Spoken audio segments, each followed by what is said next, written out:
Clearly we're in a hotel room. My wife told me to make the bed this morning. Did I do a good job?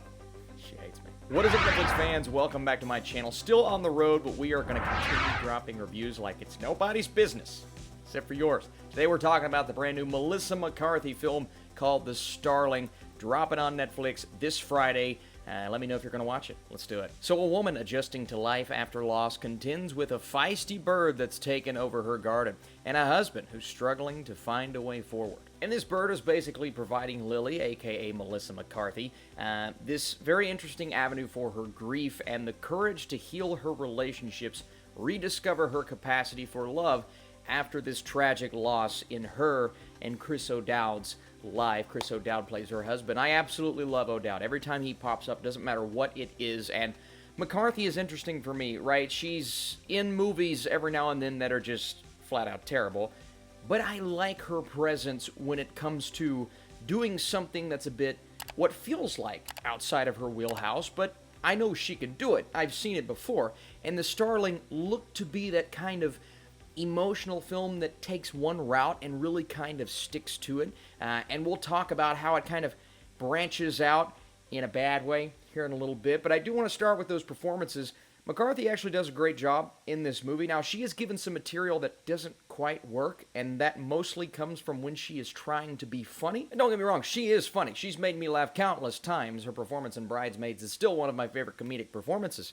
But there's something about the way that this film is constructed, dealing with grief and loss and something oh so serious, and then you have these moments where this bird is attacking her and she's kind of falling over in this garden. And I get it, that's supposed to be played for quirkiness, but those comedic moments have to land if you're going to give us a movie that tiptoes that line and has that balance of emotion, dealing with something really tragic. I won't say what that is, but there is a loss that they suffer at the beginning of this movie, or we're kind of dealing with it. We don't necessarily see it. But then you have all of these playing for comedy moments that just don't vibe right with the rest of the film, and that's really unfortunate.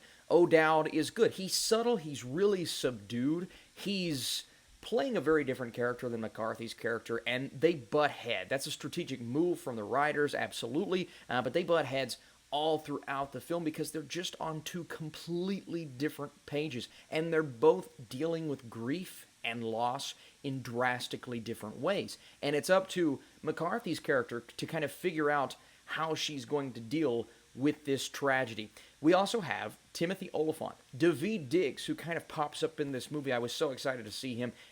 They're very good. They have very small roles.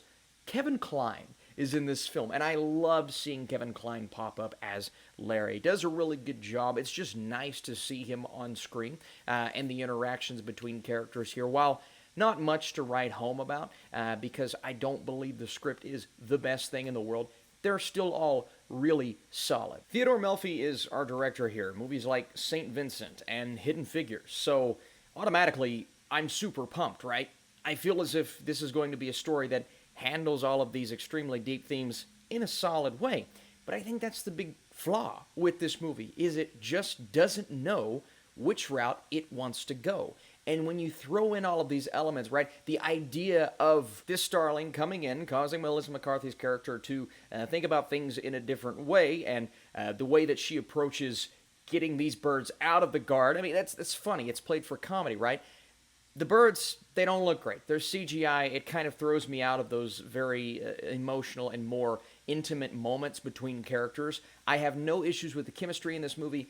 And honestly, even though McCarthy occasionally plays it too hard for comedy, I thought the performances were really good. For me, it's the story, how it's played to make you feel a certain way when it doesn't allow you to get there on your own. It's kind of telling you how to feel, with good intentions, absolutely. And I feel like a lot of people, and already, I mean, you can see the reviews, a lot of people are just skewering this movie, and I'm not going to be as harsh because I believe there is this charm to the story, and dealing with this type of emotion, as long as you give me something to latch onto, and that's definitely there, I definitely enjoyed moments. I just think the way that the movie comes together, balancing humor and seriousness in a way that just doesn't really work, and I found myself checking out of the movie at points because it just kind of goes on after a while, It wasn't one that really landed for me, even though I will say I thought the cast was great. Before I give you guys my score, I want to say thank you so much for watching. Did you enjoy this film? The Starling attempts to tiptoe a line between humorous and emotional that unfortunately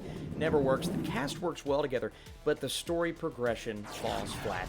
I'm going to go a 48% with my score. I need to know, how did you guys feel down below? And if you like this video, we're on the road to 100K. Getting close. Every day, we're getting closer. Appreciate you guys for watching.